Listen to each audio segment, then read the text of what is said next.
Okay, so let's get into it. First one up, talking about possible murder plot against Trump. Fair use. People do desperate things. And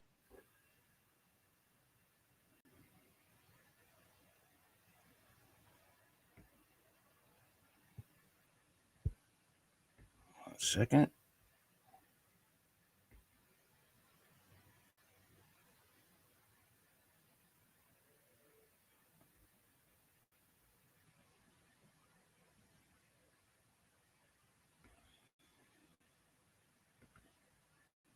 to be thrown out of office, well, guess what? We should all be very concerned about what comes next because the liberal media appears to be falling in line with the Biden messaging. And all of the major newspapers published simultaneous stories warning that a Trump presidency would be a dictatorship. It's like they're all handed a big pile of the same talking points by the deep state, by the intelligence community, and then they all run with them and they all publish these stories. And it's all timing is unbelievable. Here's the New York Times version of it. Why a second Trump presidency may be more radical than his first. Donald Trump has long exhibited authoritarian impulses, but his policy operation is now more sophisticated, and the buffers to check him are weaker. Really? His operation is now more sophisticated? Okay. Here's the Atlantic magazine. The Atlantic simultaneously published this, a warning. And they show an ominous police officer at the Capitol building pointing back to Capitol Hill protesters that were coming in. So they're pointing, the imagery there is stark. And it says, America survived the first Trump term, though not without sustaining serious damage. A second term, if there is one, will be much worse. So America suffered serious damage as a result of the Trump presidency. We're doing fine right now. Can you imagine how America would be in pain and imperiled if Trump became president again? That would be serious problems. This is fine. We're fine right now. The millions of people pouring across our southern border, we're totally fine right now. But here's the one, though. Here's the major news publication that pushed people over the edge, and it was the Washington Post, their opinion page. And here you see Matt Gaetz tweeting this at the top. But here's the headline from the Washington Post. A Trump dictatorship is increasingly inevitable. We should stop pretending. And the article basically goes on to call him a dictator and says it basically opens up a door for nut jobs to target Trump. So Matt Gaetz at the top there tweeting, they're obviously greenlighting assassination, Congressman Matt Gaetz writes.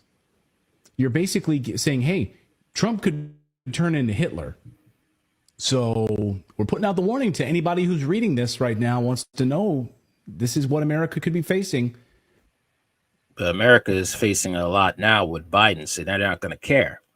Also, there's also these, this has been in the works for a while now. I mean, taking out Trump. Okay, people don't like to look at the Illuminati cards. They came out a couple of years ago, and every one of those cards has come true. All right, what they plan to do, telling you in your face. And there's a card that says, with Trump's face on it, enough is enough.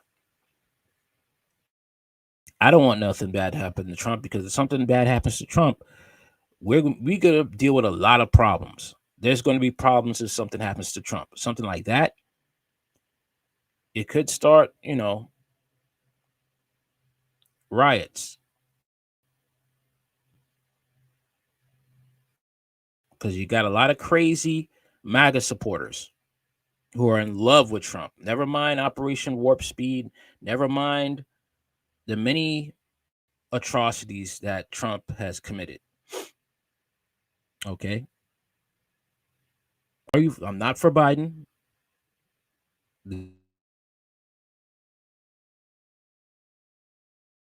Because to me, you're all in the same gang, making the country worse off than before.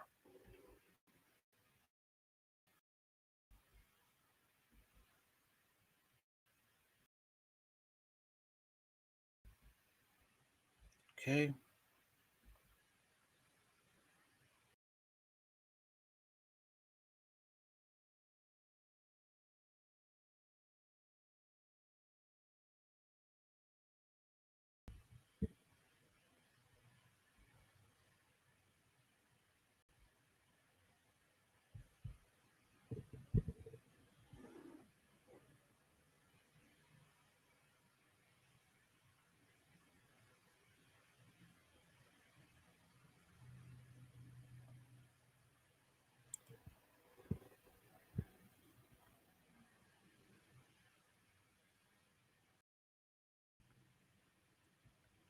All right, so we'll just get into the article right now.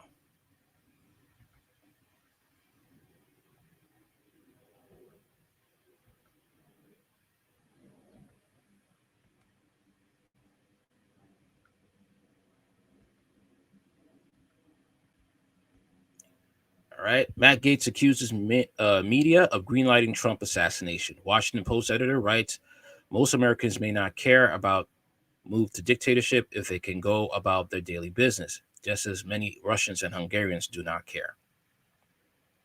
Far right Florida Republican Matt Gaetz has claimed that the press is greenlighting the assassination of former President Donald Trump by reporting on what a second Trump term would look like.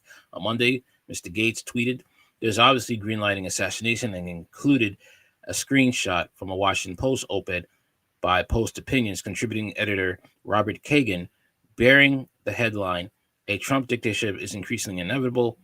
We should stop pretending." Responding to Mr. Gaetz, Conde Nast legal affairs editor Luke Zaleski noted that there is nothing you can say or do to confront the MAGA gaslighting that won't be met with more MAGA gaslighting. They'll say anything to make themselves the victim and a hero in everything. And there's nothing, same thing with Biden. And there's nothing you can say to do anything about it. That is MAGA gaslighting paradox, he added. The image of for the op-ed was a split image, with the top being the head of a statue of Roman dictator Julius Caesar, who was assassinated in 44 BC, and the bottom being the face of Mr. Trump. Okay. But as I said before, sorry about that.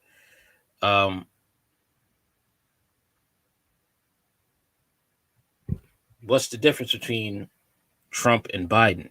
There's just this different ways of moving, and both of them feel that they're untouchable. Okay.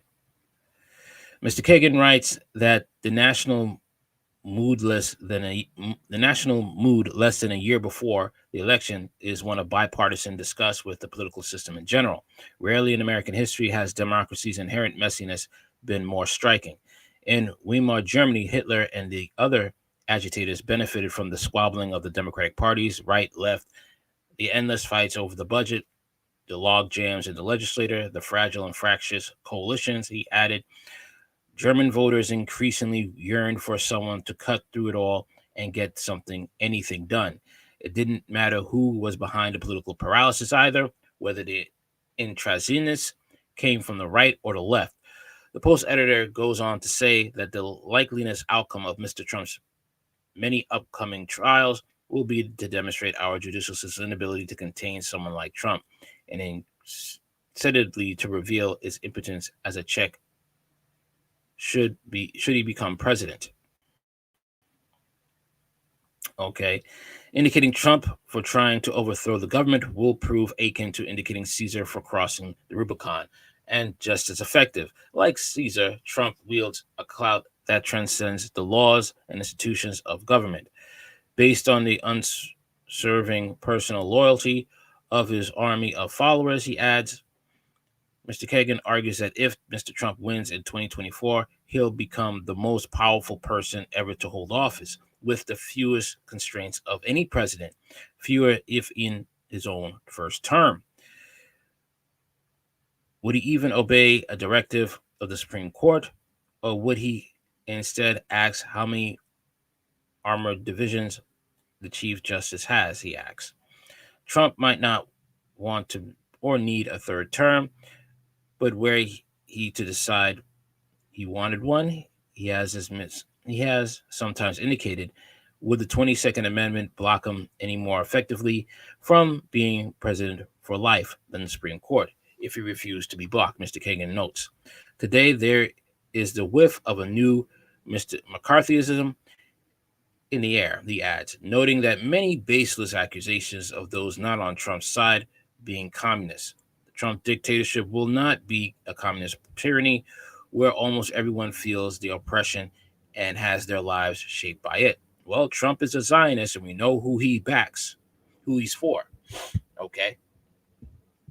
So don't be surprised if you just exchange one tyrant for another. Mr. Kagan goes on to say, In conservative and anti-liberal tyrannies, ordinary people face all kinds of limitations on their freedoms, but it is a problem for them only to the degree that they value those freedoms, and many people do not. If most Americans can go about their daily businesses, they might not care, just as many Russians and Hungarians do not care. Mr. Gates' followers on X were quick to respond with outrage. Aaron McKinstry, a columnist at the right-wing outlet The Blaze, wrote, "Nobody talks about it, but there were already assassination attempts on Trump. When Trump inevitably becomes the nominee, you're going to watch the very last shred of sanity break in the media."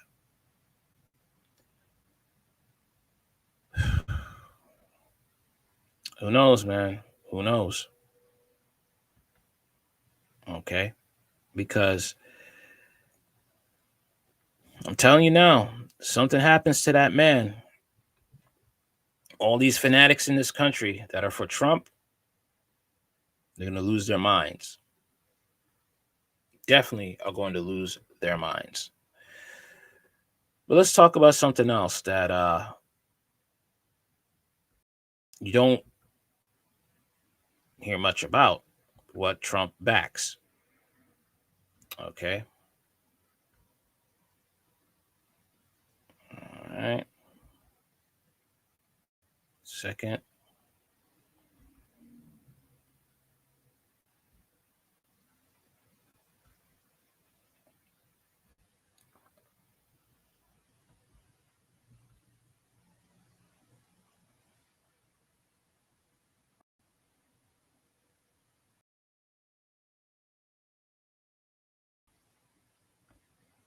One minute.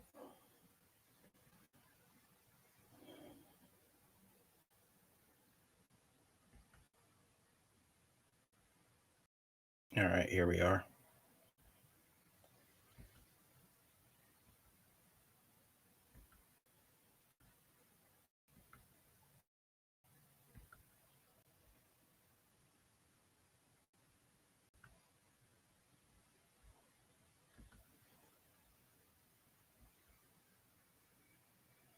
Here we go. Next time that somebody tells you that crime doesn't pay, they lied to you. Crime pays, and it pays well. In the United States, we spend over $80 billion annually on incarcerating people. But this doesn't even include what you see on the stock market.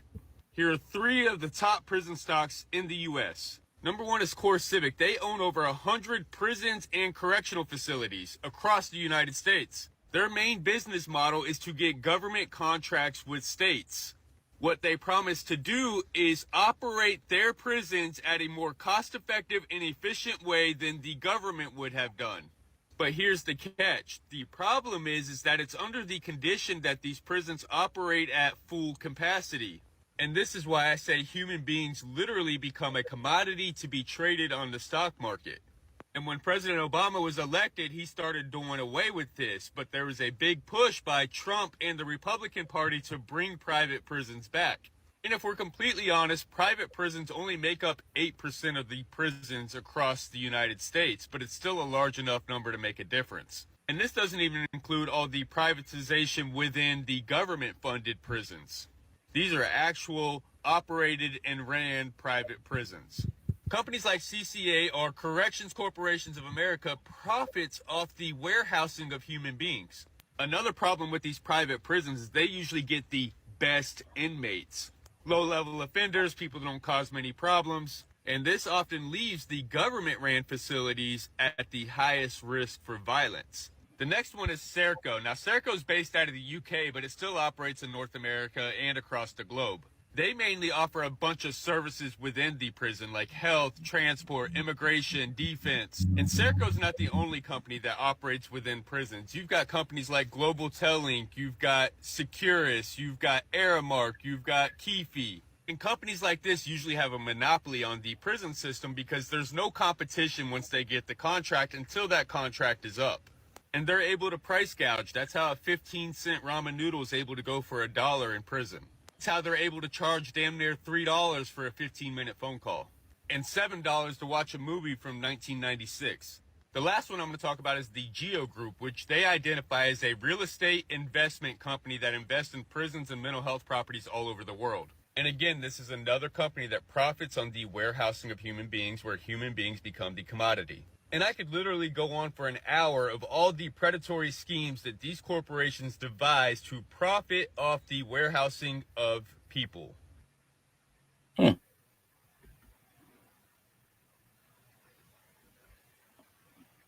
All right. Telling you, man, this is not a joke. People want Trump back. There are many ways to make money, with these private prisons. Okay. And with Trump, hey, I'm telling you, he has people he has to work for. Okay. He has donors that he has to appease. People think Trump cares about you. He doesn't. He got in this gang. He has to go along with the rules. Now let's check out the Geo Group. That's in one of the private prisons. A publicly traded company that owns several private prisons and immigration detention centers in the US. And they've been at the center of a lot of news. None of them good. For years now, there's been reports of unsafe conditions and health violations at Geo Group's detention facilities, including moldy food, overuse of solitary confinement, and dangerous delays in medical care. Hundreds of people detained there were paid $1 a day to clean, do laundry, wash dishes, and staff a barbershop and a library at the Tacoma, Washington Detention Center. $1 a day. And on May 17 of this year, an 8-year-old girl died in Border Patrol custody in Texas after a nurse practitioner allegedly denied her mother's request for an ambulance.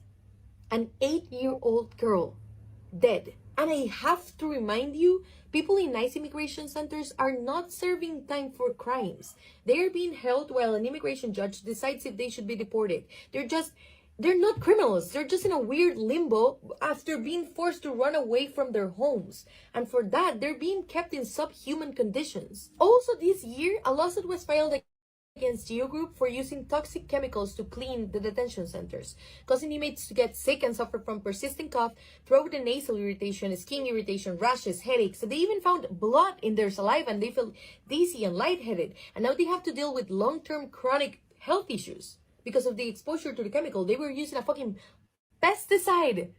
Overusing a pesticide to clean. Just after taking office, Joe Biden signed an executive order phasing out federal use of private prisons.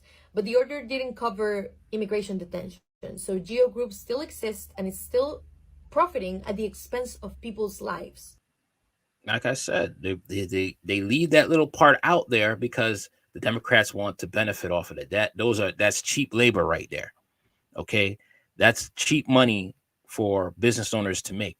Corporations, they're not going to try and do what the people want. Okay, they are trying to make a buck with this private prison stuff. All right, they want their money. They're going to get it. Okay, and here's something else to know about private prisons.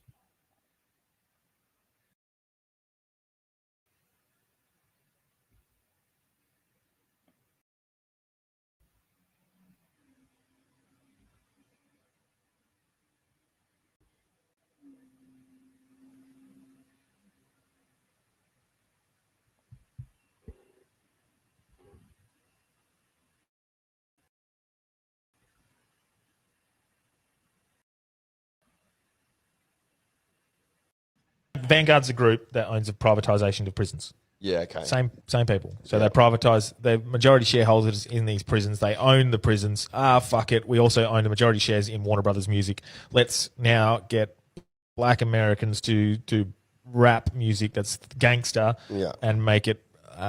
What's the word? Cultural imperialism. What that's called. Trying to insert an idea into a culture that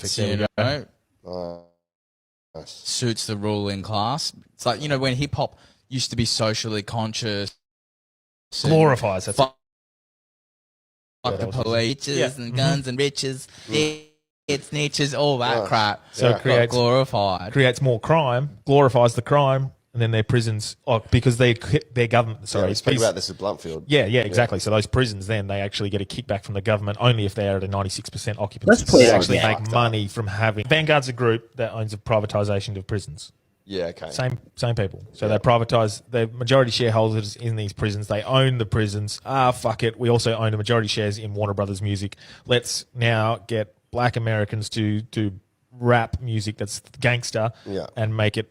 What's the word? Cultural imperialism, what that's called. Trying to insert an idea into a culture that, suits the ruling class. It's like, when hip hop used to be socially conscious. Glorifies. Fuck the police. And then it got glorified into the gangster culture. That's and it. Bling and bitches and guns and riches, dead snitches, all that crap. So it creates, glorified. Creates more crime, glorifies the crime, and then their prisons, because their government. Sorry, we speak about this at Bluntfield. Yeah, exactly. So those prisons, then they actually get a kickback from the government only if they're at a 96% occupancy. So they actually make money from having people in their prisons. That's so it's business. Hey, this is what we want, right? This is what we want. We want President Trump. This is what's happening. Okay. And those black Republicans, I want to know, do you know about this? And you're okay with this? Especially Tim Scott. Are you okay with this, Mr. Scott? America is not a racist nation. Not a racist nation, but you got Trump back in private prisons that are owned by record labels, and they want to push the school to prison pipeline. And what demographic is known to be in those school to prison pipelines? Black people.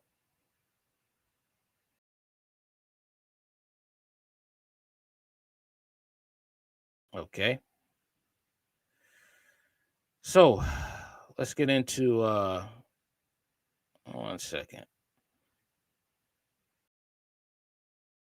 One second. 1 minute right here. Hold on 1 minute. 1 minute right here.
Just as proof that what I'm saying is true.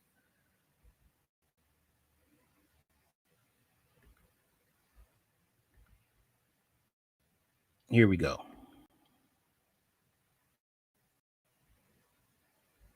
All right.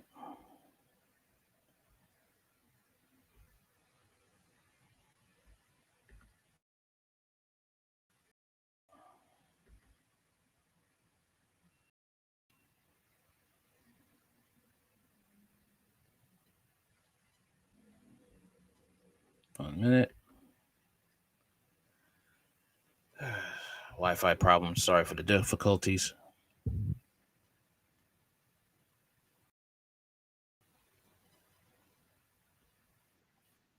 Former President Donald Trump is getting into the private prison industry. A source close to Trump said after the recommendations from the January 6th committee were released, Trump decided he wanted to give back to the community. The former president is said to be looking at land near Palm Beach not far from Mar-a-Lago. His goal is to create an environment that will foster the needs of the prison in an effort to truly reform the prison system. Trump has been meeting with contractors and architects to get a feel for what his ideal prison would look like.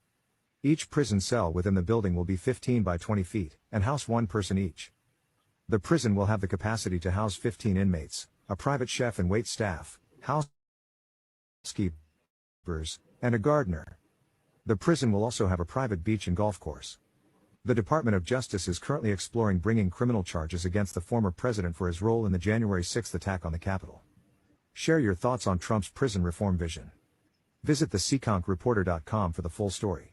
Check out the links in bio for our latest merch and podcast. I don't know about that, man. I'm sorry. Golf course for one person only. Each cell is for one person. It's kind of expensive. In contrast to just, have the person, put in with other inmates, which is a little cheaper. That's what I'm thinking about. All right. Also, with the Geo private prisons, there have been a lot of bad reviews with them. Okay. People have been getting attacked. The inmates are not getting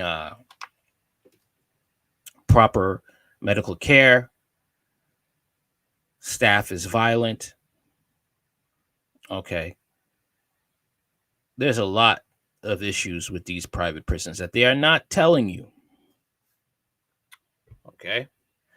But let's move on to NikkiHaley, shall we?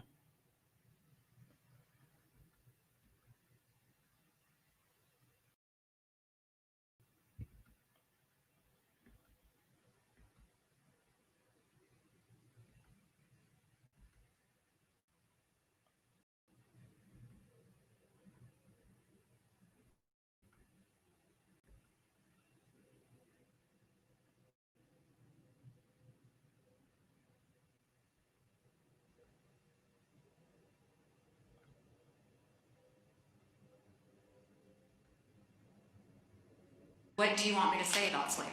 No, what was the cause of the United States Civil War?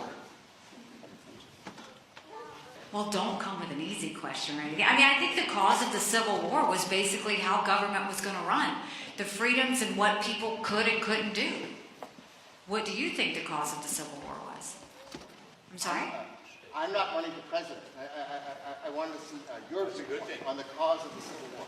I mean, I think it always comes down to the role of government and what the rights of the people are. And I will always stand by the fact that I think government was intended to secure the rights and freedoms of the people. It was never meant to be all things to all people. Government doesn't need to tell you how to live your life. They don't need to tell you what you can and can't do. They don't need to be a... She didn't even answer the question. How are you trying to run for president? You can't answer a simple question about American history.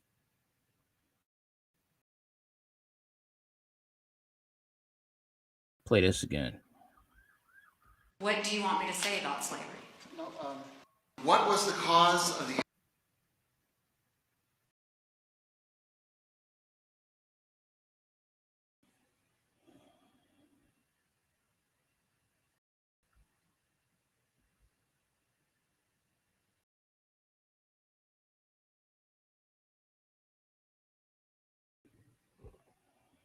What was the cause of the United States Civil War? Well, don't come with an easy question or anything. I mean, I think the cause of the Civil War was basically how government was going to run, the freedoms and what people could and couldn't do. What do you think the cause of the Civil War?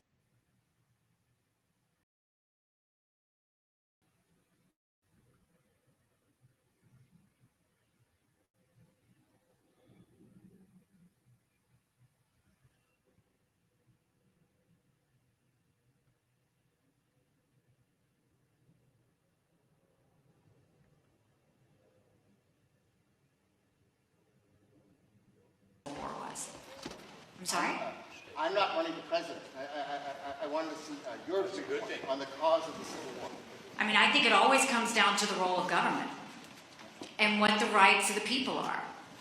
And I will always stand by the fact that I think government was intended to secure the rights and freedoms of the people. It was never meant to be all things to all people.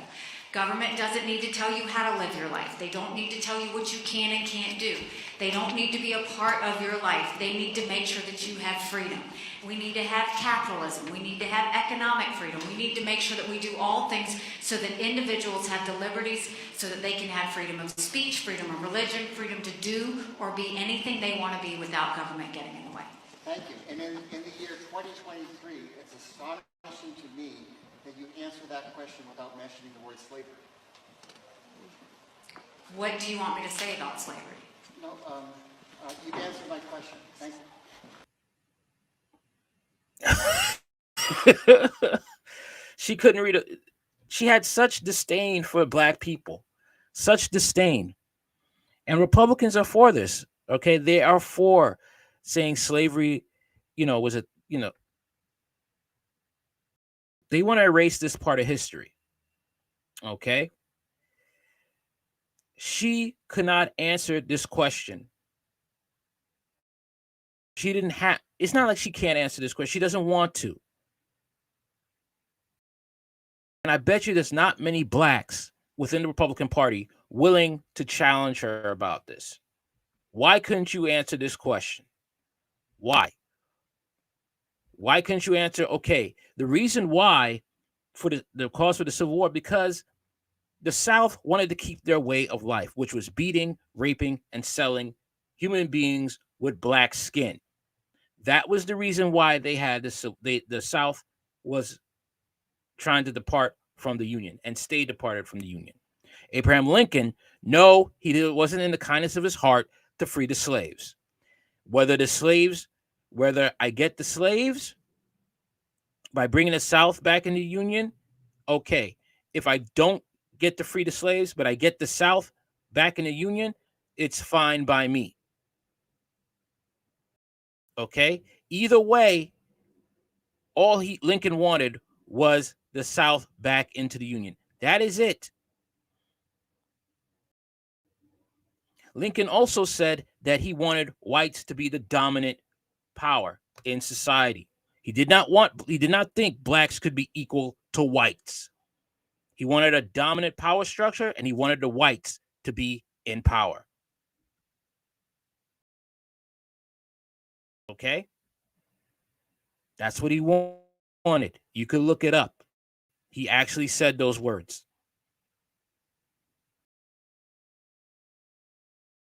It's sad that people can't understand that and don't want to admit to that truth, especially on the Republican side, because they come at you looking at you goofy. Well, Lincoln freed the slaves. Okay. This was about business. He didn't care about the slaves. And it's cringe when black Republicans want to try and bring that up. And you have to correct them, and they get very testy and upset because you're not following the program. You're making them look bad in front of their white masters.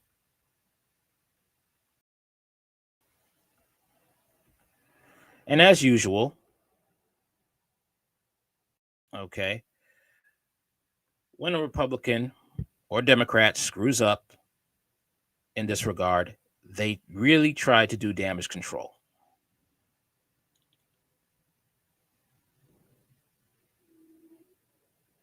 Here we go.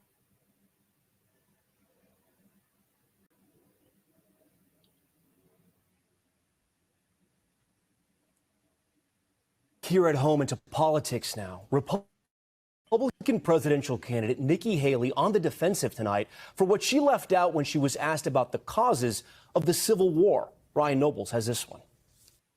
Tonight, Republican presidential candidate Nikki Haley in cleanup mode after leaving out slavery as a root cause of the Civil War during a town hall in New Hampshire on Wednesday. What do you want me to say about slavery?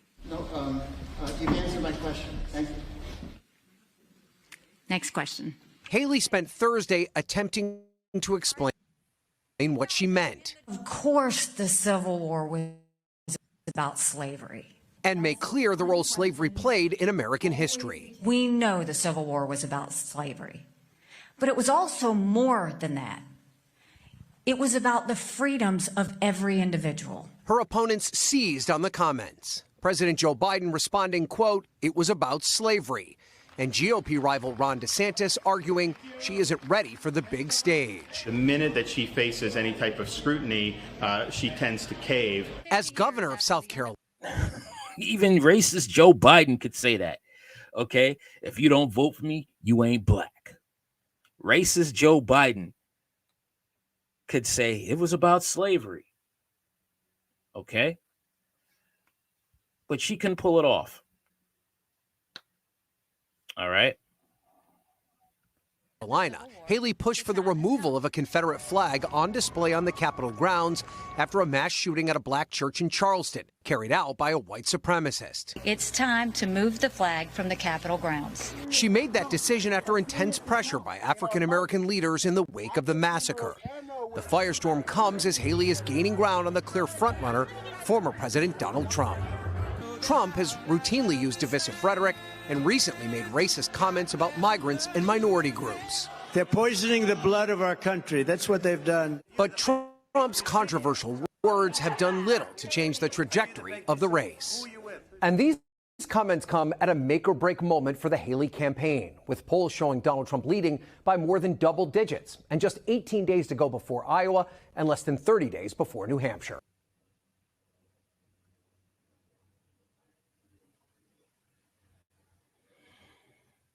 Yeah, boy. Hey, man, I think I got to agree with that you have racist whites that just don't care. All right. They're okay with this. Like I said, I mean, I don't know what to say, man, because the Republican Party has always been this way. And I'm really, really scared for African Americans, black people in the United States, period, because they are not really waking up to what's going on. They're really not.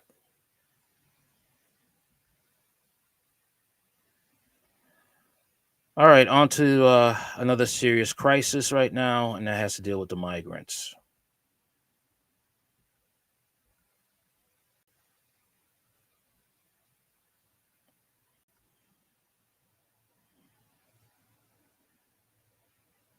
Let's talk about that.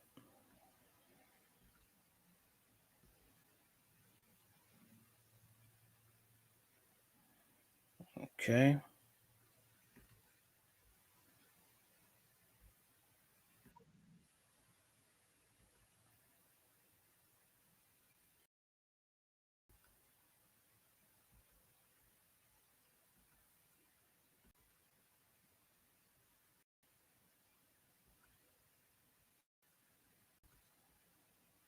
Melbourne, about 50 miles west of Chicago, is the latest suburb to pass an ordinance regarding migrant buses.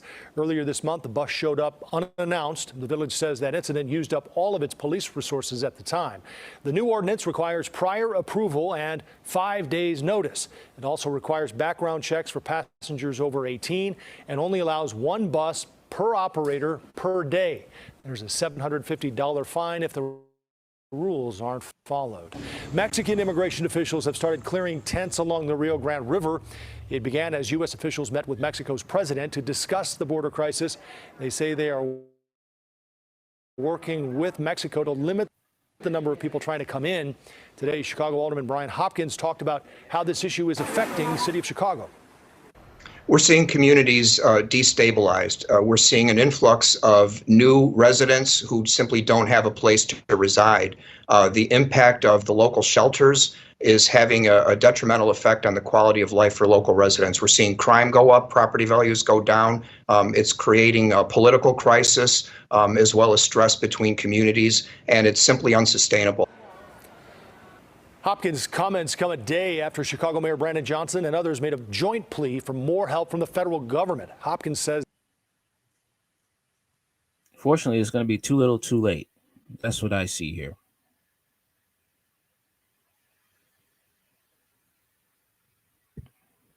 People are going to suffer, especially black people are going to suffer in this situation. When it comes to jobs, when it comes to crime, especially when it comes to crime, because they haven't been doing background checks ever since this was going on. So doing it now is just late in the game. They'll probably have enough people to do the damage they want. All right. You already had a legal immigrant that was living in Chicago for 26 years. And with her help, Chicago became a sanctuary city. Okay. And is staying one. All right. So what's the point now? What is the point? Blacks are going to have to stock up on food, water, and protection because these illegals coming over here, they don't care for black people. They come with gangs too. They don't care for black people. Things are going to get real in this country, especially in these blue states. Well, now we're going into international news. And let's talk about Kim Jong-un.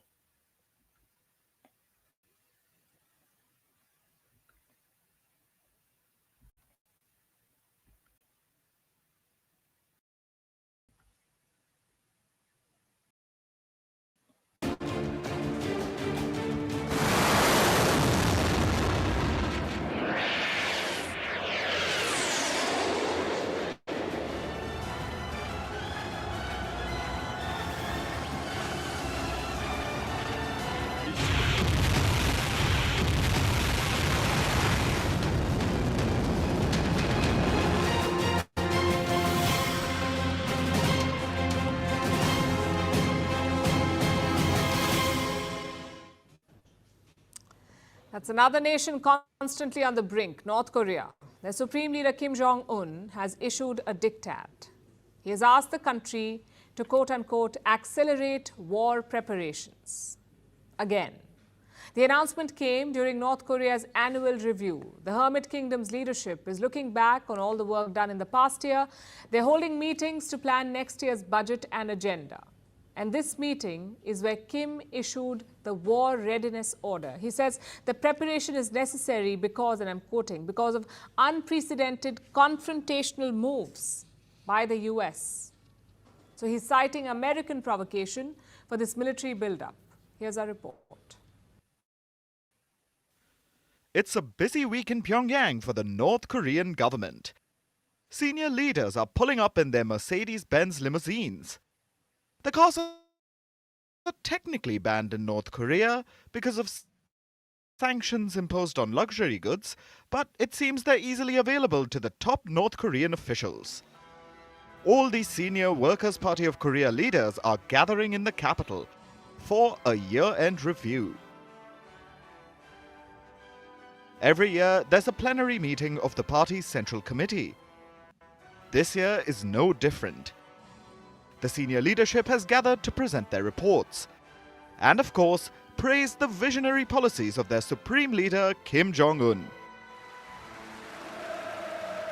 Look at their reactions when the man of the moment arrived.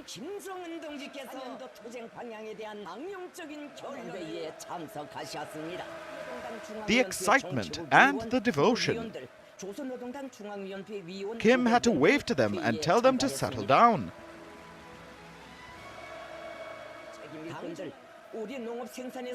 Like a rock star asking the audience to be quiet. That's pretty scary when you can get the whole country to be forced to love you, forced to get haircuts, to look like yours, forced to put pictures of yourself in every home and to worship you like a god. That is scary. Extremely scary. And this is what we're seeing here. And let the show begin. And much like a famed rock star, Kim was sure to play his greatest hits. He issued the diktat they'd all come to hear. Accelerate war preparations. Yes, like every year, Kim made sure to call for more military readiness, and the crowd went wild. Another standing ovation. There was non-stop cheering in the bright red party hall and also over at North Korean state media stations. Kim had given the word. North Korea would fight back. Against whom? The US, apparently. And by extension, American allies in the Far East. Kim's war preparation order was issued to 3 entities: the North Korean military, the country's military-industrial complex, and of course, the nuclear weapons sector. Pyongyang has been making big strides on that third front. Last week, the country had test-launched a new intercontinental ballistic missile, the Hwasong-18. The nuclear-capable missile can reach any corner of the US. That's what Japan and South Korea are saying. The 2 American allies have been quite worried since last week's launch. South Korea has even begun military drills, just in case Pyongyang decides to go for a surprise attack. Kim Jong-un didn't seem too concerned about his southern neighbor yesterday. His eye is on the big prize, the overbearing Uncle Sam. Kim plans to work with like-minded allies to counter Washington. He said he would expect strategic cooperation with anti-imperialist independent countries. Most likely, that means Russia. Kim met with Russian President Vladimir Putin earlier this year. He's been accused of selling weapons to Moscow for use in the Ukraine war. So expanding that relationship is a logical next step. According to reports, that will also help with North Korea's luxury car smuggling. Clearly something that's important to the ruling party. Kim's cheering officials do seem to like their Mercedes Maybachs. Maybe those were discussed during the meeting as well? It was, after all, about Pyongyang's plans for 2024. North Korean media just shared a jingoistic snippet of the whole affair. More policies were certainly announced, but we'll have to wait for a few more days for those details. The Hermit Kingdom usually televises Kim's grand speech every New Year's Day. This little speech was just a teaser. There's a lot more to come.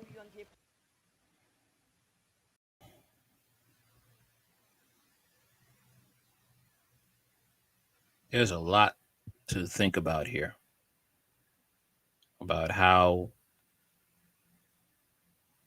our country's government is basically sending us to war in different places, the military, I mean. And when Korea attacks, will there be enough law enforcement and military manpower to fight back? Okay. Will there be enough? Question. All right. And there's also the fact of, cyber attacks. All right. Also, we have to also look into the fact is that we had a bomb shelter commercial. Remember that? I think a year or two ago about the bomb shelter commercial that was on the news, how to handle that in New York City, where to go. They have special signs on where to go to these bomb shelters.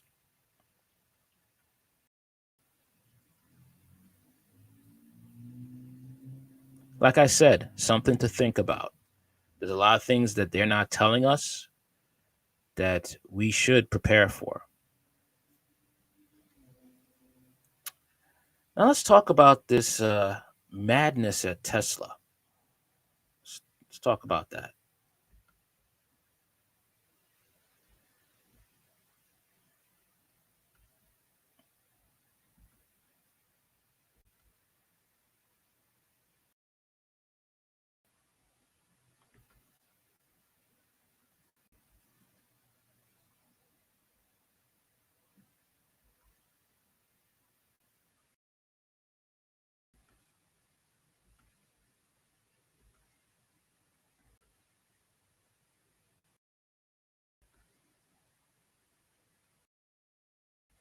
And the latest in AI horror from the real world, a robot attacked a Tesla engineer during a brutal malfunction.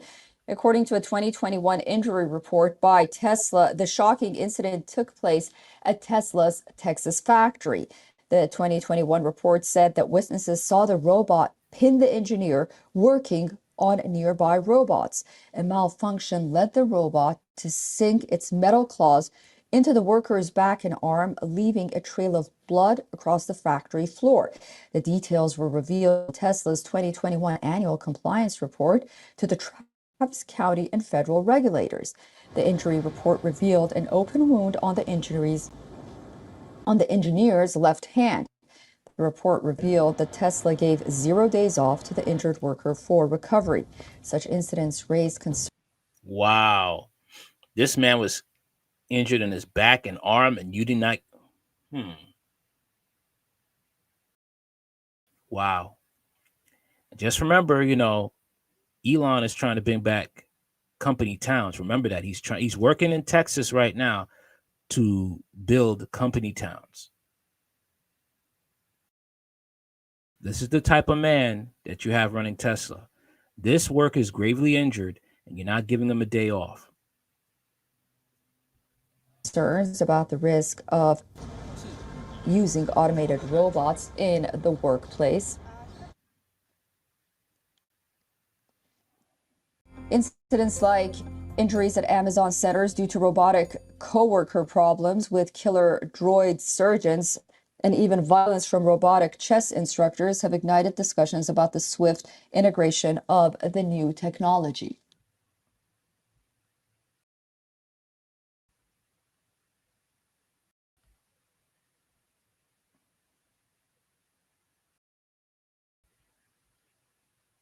That is insane.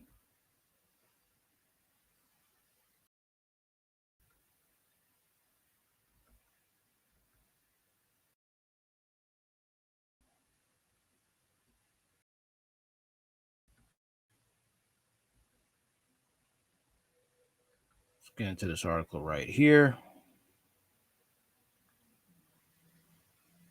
On a minute.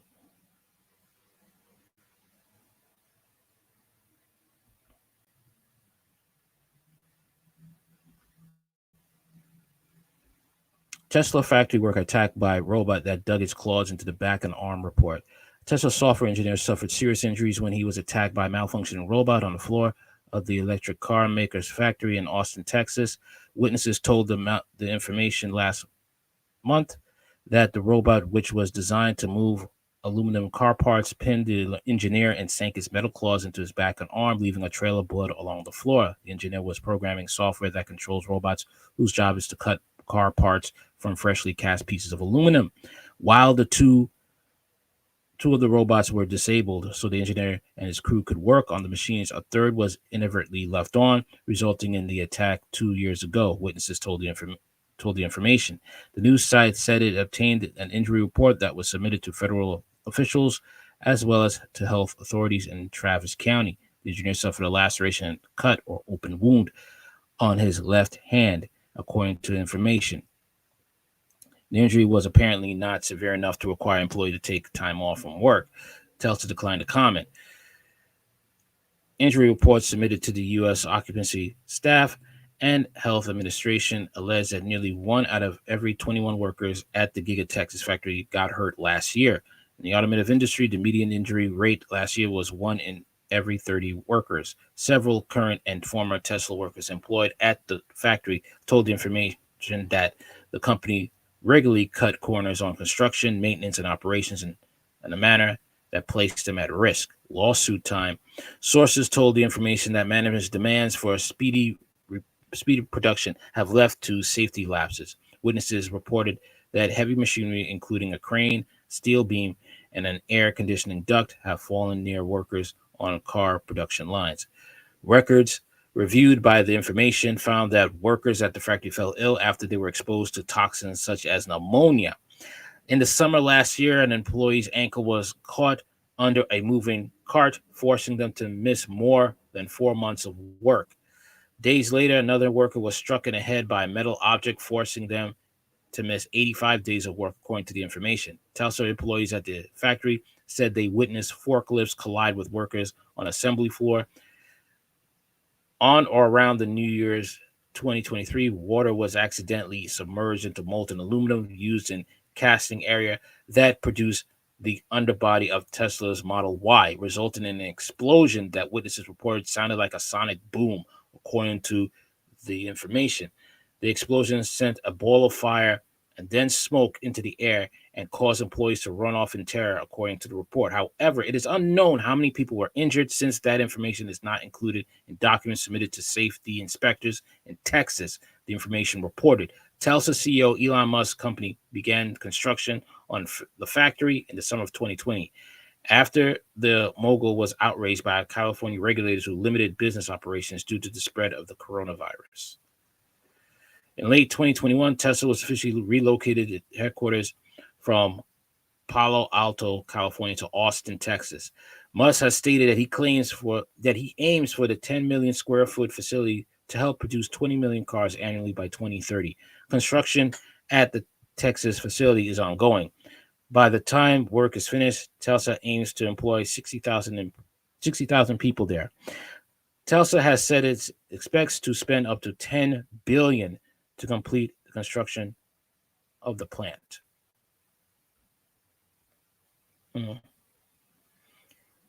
Sounds like a fun place to work, right? Fun place. I don't think so. I really don't think so.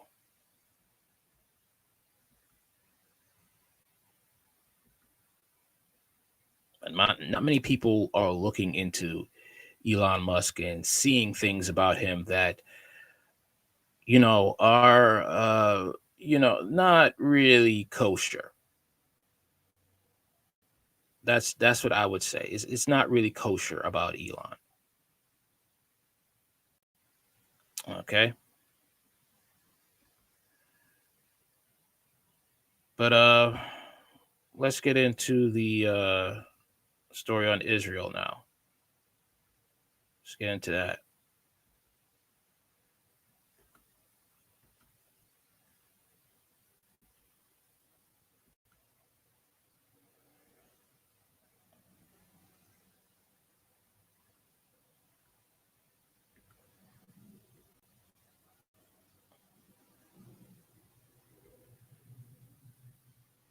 Escalate tensions in the Red Sea.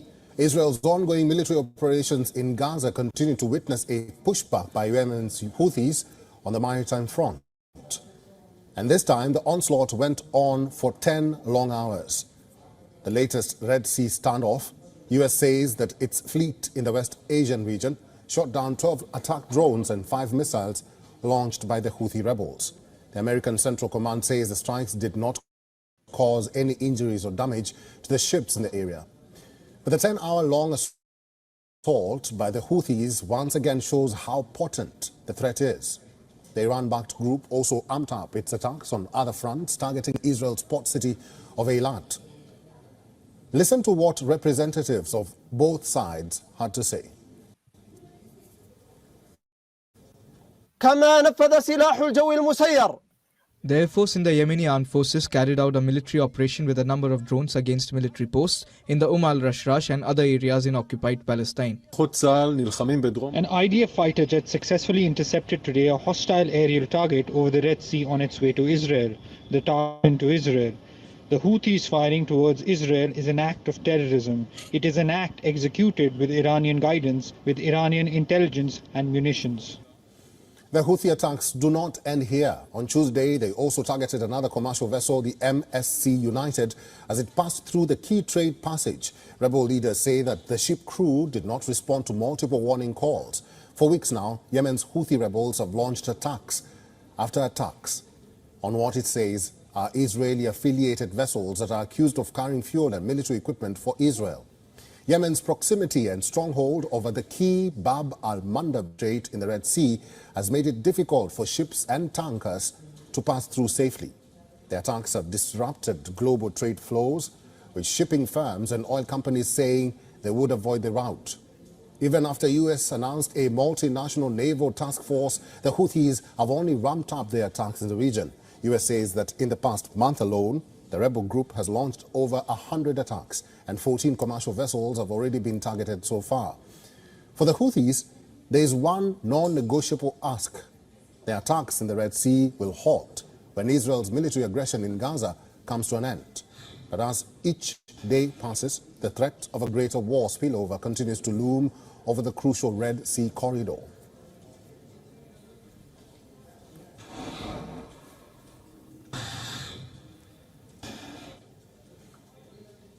Dr. Gilbert Doctorow is an international affairs analyst, an author, and also a historian. He's now joining us live from Brussels. Dr. Gilbert, thank you for making time for us and welcome. Yes, thank you for inviting me. I regret that I am unable to spend more than a couple of minutes with you. Okay, I will make it short. Doctor, do you think the US-led Red Sea force has calmed shippers amid Houthi attacks? No, it hasn't, and there's good reason why it hasn't. Shippers don't look at what the U.S. military is doing. They look at what their insurers are doing. The area is in a state of war, and in a state of war, shipping insurance becomes extremely expensive, prohibitively expensive. Therefore, this effort by the United States is just grandstanding, just like the display of the aircraft carriers is grandstanding, but has very little practical effect. If things get bad, the aircraft carriers can be sunk. If things get bad, a lot of the U.S. presence will be pointless. Therefore, the situation is quite serious, quite aggravated in the Red Sea. And with that, I will close out my statement. All right, Doc. Pretty much, because this is going to be stopping a lot of cargo fleets with resources for the U.S. Okay, businesses are going to be halted. So this is going to affect the U.S. People better start caring about this. Put pressure right to your congressman to put pressure to get the United States to pressure Israel like that. Well, wishful thinking. You could try still to get them to stop. See if that works. And I don't have a problem with what the Houthi rebels are doing. All right. I do not have a problem. Stop the attacks on the Palestinians in Gaza, and they'll stop fighting. They'll stop fighting the Israelis.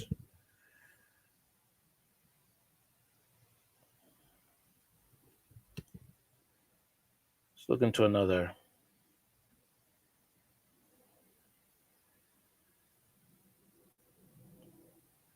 news article on this. All right. No, actually, we're going to talk more about what Netanyahu wants to do right now. Let's talk about what he wants to do. You won't believe this. Hold on 1 second. I'll get to you in a minute, Larry. Give me a minute.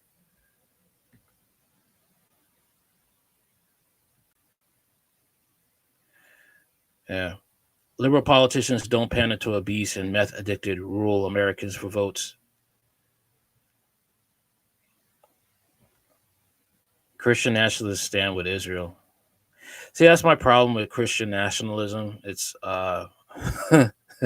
it's contradictory to their religion. Oh boy. Yeah. And it's just nationalism. I mean, America wasn't it kills me when Christians act the fool like this. America is Christian in name only. All right. America has enslaved, beat, raped, poisoned their way into dominance. Okay. That is how America was born. Okay. The America we have now was through tyranny, slavery, rape, racism. All right. That's how America was built. Israel is an oppressive, racist, and basically a haven, a sanctuary city for child abusers. And it's also very racist. They're into the Talmud, which allows them. It says that if you don't like somebody, you harm them unknowingly. And they did that. There was an article in 2020 or 2022 about how it came out that the Israeli government was sterilizing Black Jewish women without their consent. Okay.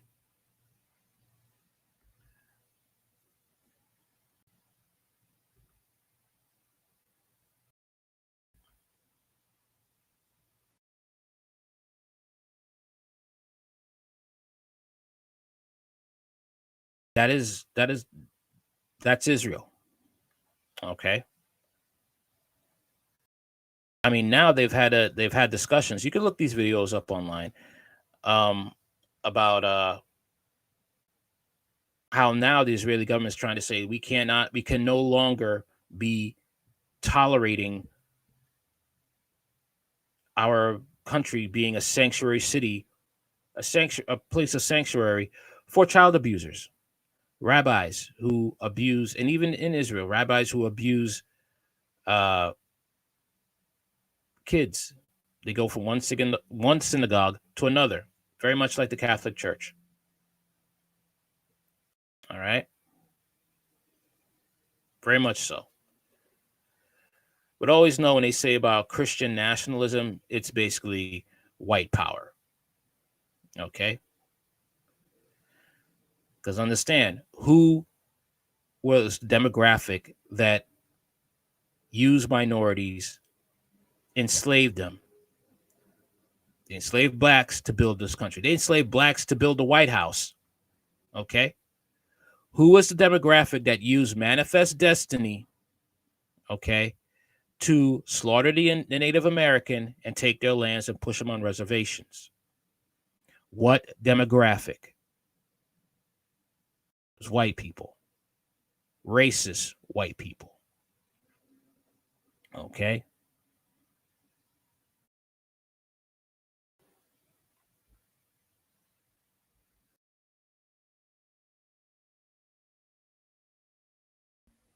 All right. And guess what else? Trump stands with Israel. So you get Trump in office, Trump is not going to do Trump's not going to save America. All right. America is pretty much owned by they're owned by Israel. The Israeli government, that is, because I don't want to paint a broad brush of Israel, because there are Israelis, Jews that are pretty much against Netanyahu and his corrupt regime, okay? And the corrupt Israeli government, very much they're against that, okay?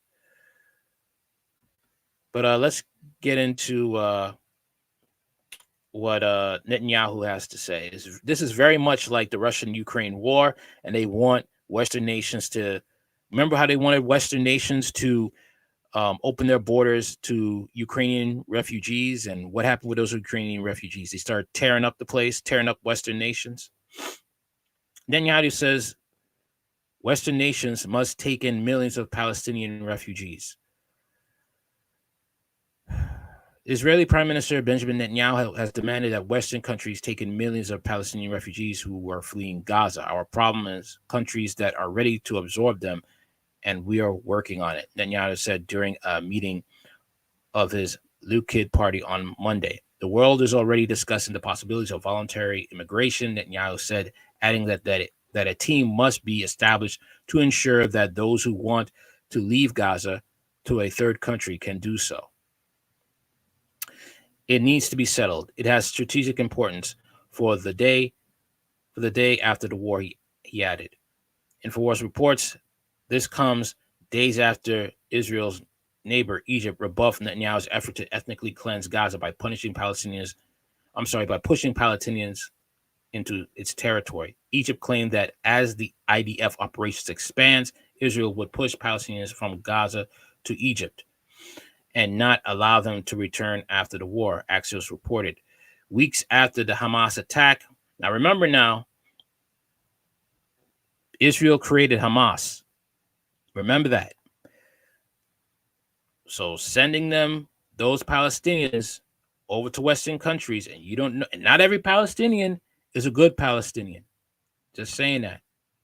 Not all of them are coming over there and they want to do good by the new country they're in. Some of them are Hamas, terrorists.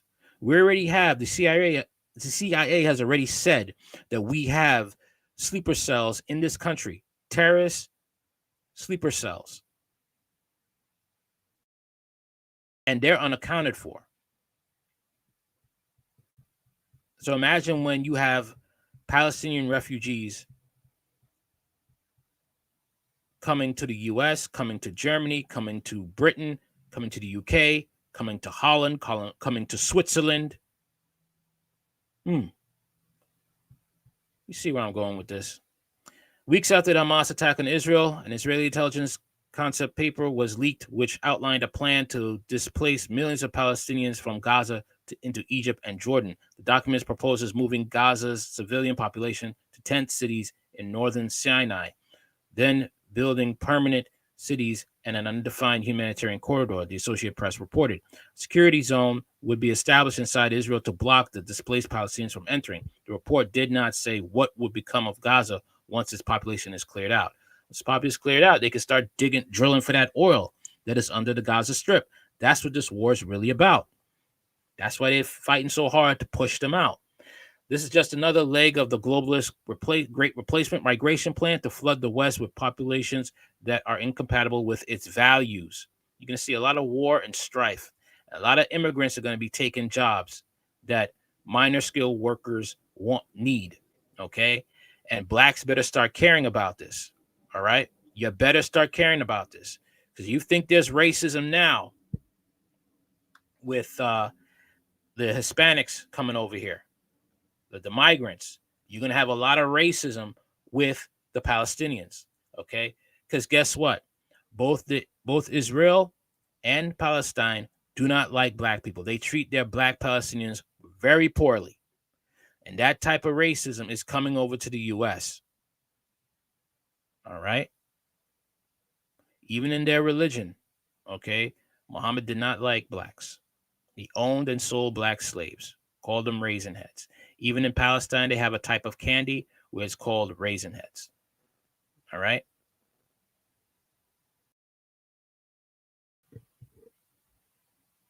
Don't believe me? Do some research on looking up about Palestine. All right?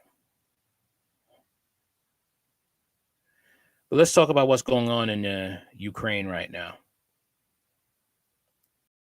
What happened a few weeks ago? A couple of days ago, I'll say. A couple of days ago. I'll say that.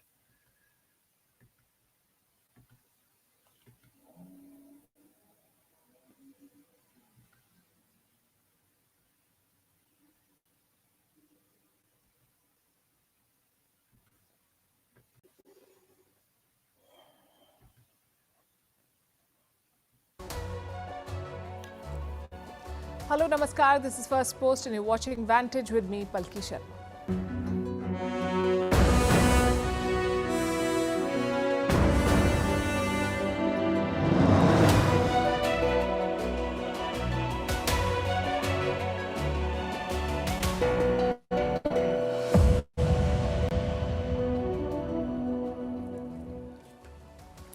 Our lead story tonight is about the economy, the global economy. It faces three major challenges, and another Cold War could mean losses worth trillions of dollars. We'll tell you what the projection and the analysis is.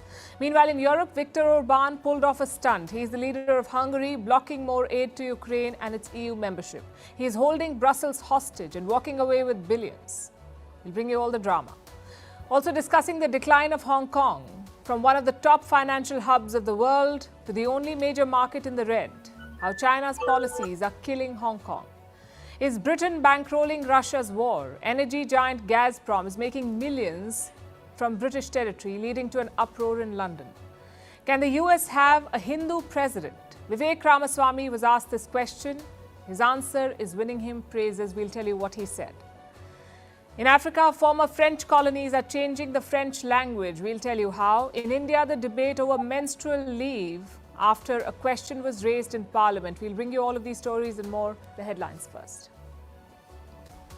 Shocking video from Ukraine. A councillor detonates grenades during a meet, injuring more than 25 people. It is not clear yet how many grenades were detonated or what was the motive for the attack.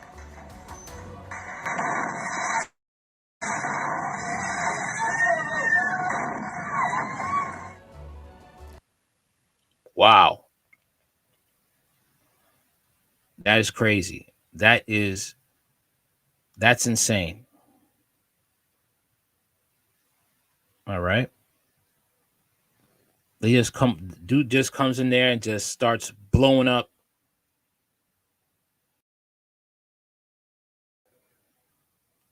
Just injures 25 people.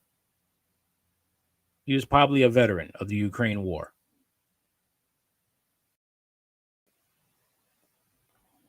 More than 100 people injured in Russia are met. And that.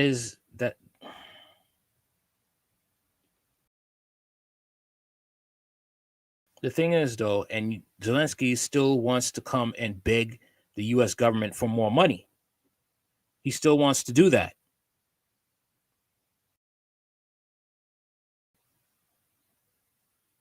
And the U.S. can't say no. They want to try and ride this war into the ground, and you have millions of Ukrainians dead. There's nothing left, really, of Ukraine. Okay? Nothing really left.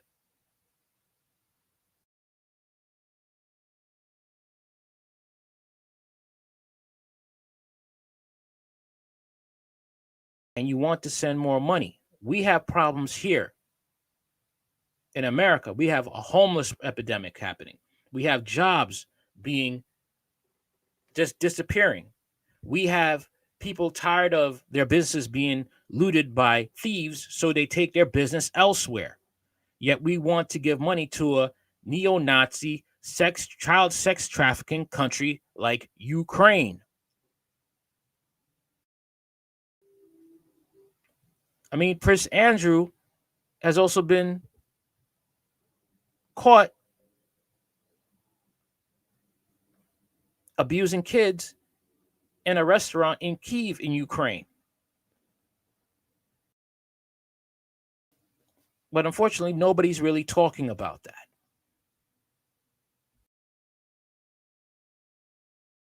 Speaking of trafficking, though, let's talk about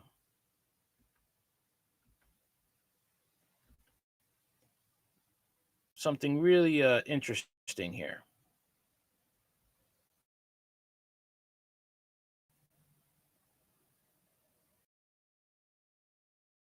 One second, we're going to be talking about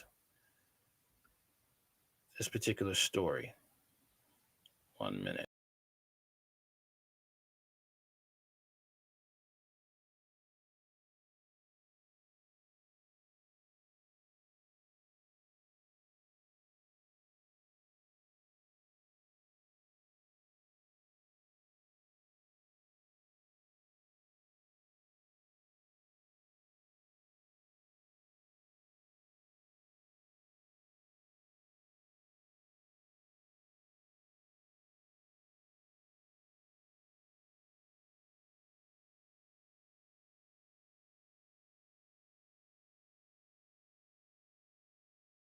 investigator and filmmaker who was responsible for exposing the elite's paedophile network to millions of people has been found dead, just months after she proclaimed she would never commit suicide. Janet Ozebard, an award-winning Dutch journalist, together with Cynthia Kota, a former police detective, dedicated their lives to unmasking the satanic elite, who they revealed to be pulling the strings of the world's governments and global corporations. As the globalist elite became increasingly desperate to cover up their crimes, it appears Ozebard was the fall of the cabal. Her unexpected death, reportedly by suicide, has left a void in the alternative media landscape, where she was known for her relentless pursuit of the hidden hands controlling the global control agenda. Ozebard's documentaries expose crimes so depraved that normal human beings find them impossible to fully comprehend.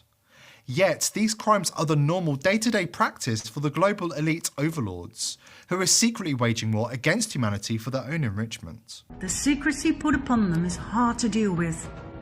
All of this results in great trauma. Why then would a society push pedophilia down our throats?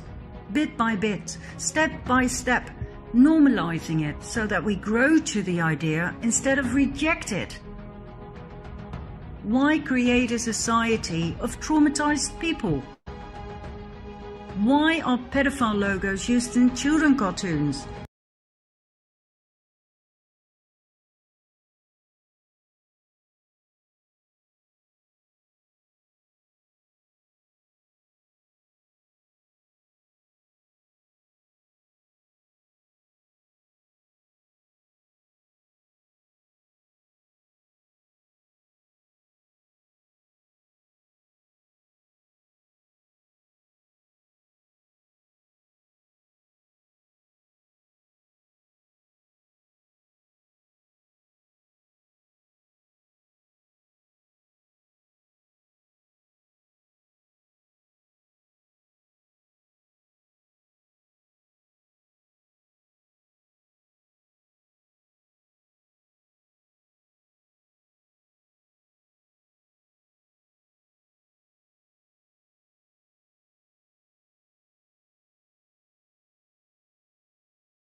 Disney movies, candy and ice cream, child protection centers, adoption agencies, in business and in politics.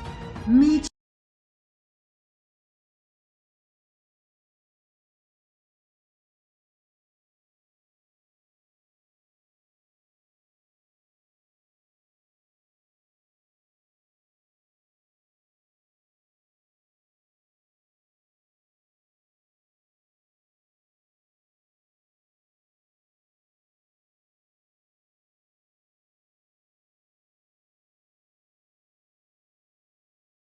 Sheila Jackson Lee, member of the House of Representatives, proudly wearing her young boy lover ring. What is going on here? Let's follow a lead. Check this out. This still image appears in a video clip of a band called Sex Stains, and this is where it gets interesting. They played at Comet Ping Pong, a restaurant in Washington, D.C. Best known for its pizzas, ping pong tables in the basement, high-profile clients such as Hillary Clinton and the Obamas, and a conspiracy theory called Pizzagate. More about which in a bit. The circumstances surrounding Janet Ozebard's death are shrouded in heartbreak and mystery. Her disappearance, which was accompanied by a suicidal message which her friends say could not have been real, has led to speculation and rumours. Some have suggested that Ozebard may have been placed under witness protection, while others are convinced that she became the victim of those she sought to expose. The familiar with the Clinton kill list would understand that she would not be the first. These speculations reflect the powerful nature of her work and its important impact on millions of people who became red-pilled after watching her documentaries. The global elite are desperately seeking to silence those who successfully speak out against them. After this quick break, we will reveal why they turn into World War III. Many Americans are now extremely anxious about protecting what's left of their money, exposing the elites. Her work was so powerful and influential that, together with other brave truth-tellers, she created a mass movement that is now sweeping the globe. Millions upon millions of people are now demanding justice, and the crimes of the mainstream media are being exposed. Despite the mainstream media claiming that Pizzagate is nothing more than a debunked conspiracy theory, numerous mainstream journalists and fact-checkers connected to elite paedophiles have been arrested in recent times for the very crime they supposedly debunked. It turns out Janet Ozobard was right. The mainstream media are in cahoots with the globalist elite, working to cover up their most vile crimes.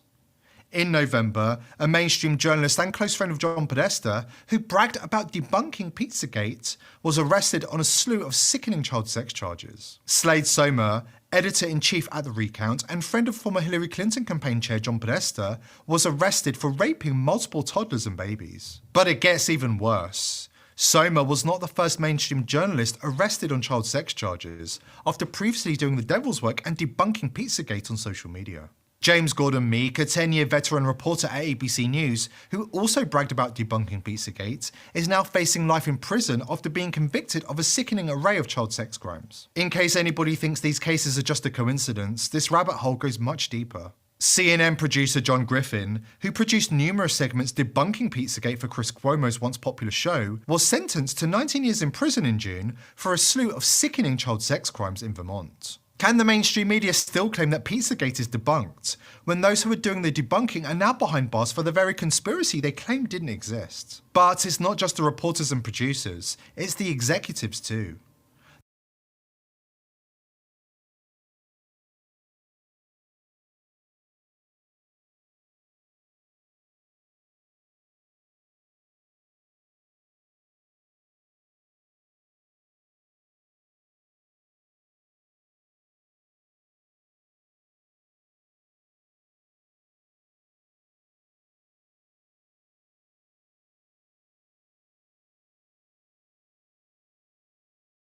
The newspaper that led the way in covering up the Pizzagate scandal was run by the man who also helped a notorious paedophile, Jimmy Savile. Mark Thompson, who was the New York Times CEO at the time, was previously Director General at the BBC, at the time that the UK's most prolific paedophile, Jimmy Savile, raped hundreds of children and murdered countless others while working for the BBC.